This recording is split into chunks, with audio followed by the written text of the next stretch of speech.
নজর রাখবো পরবর্তী সংবাদে। কল্যাণপুরে এক মহিলার দেহ উদ্ধার। গৃহবধূর দেহ উদ্ধারকে কেন্দ্র করে ছড়ায় চাঞ্চল্য। যেমনটা খবর এখনো পর্যন্ত উঠে আসছে, বীণা রানী দেববর্মা যার দেহ উদ্ধার হয়েছে। স্বামীর একজন দিনমজুর।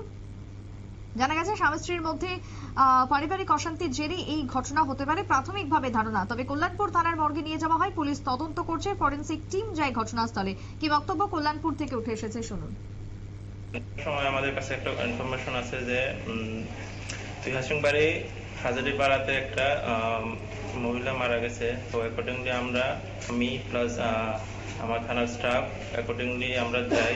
তো গিয়ে সেখানে ডেড বডি রিকভার করি। তারপর ডেড বডিটা আমরা ময়নাতদন্তের জন্য কল্যাণপুর হাসপাতাল মর্গে নিয়ে আসি। এখন বর্তমানে ময়নাতদন্ত চলবে, মানে শুরু হবে আর কি। আপনারা শুনলেন, এক্ষেত্রে বক্তব্য তদন্ত করা হবে, তবে কি কারণ এখনো পর্যন্ত তা সঠিকভাবে জানা যায়নি। প্রাথমিক অনুমান প্রাথমিকভাবে পারিবারিক বাকবিতণ্ডা থেকে এই ধরনের ঘটনার সূত্রপাত। তবে তদন্ত চলছে, তদন্তের পরই জানা যাবে আসল রহস্য। ছোট্ট বিরতির পর ফিরছি, সঙ্গে থাকুন।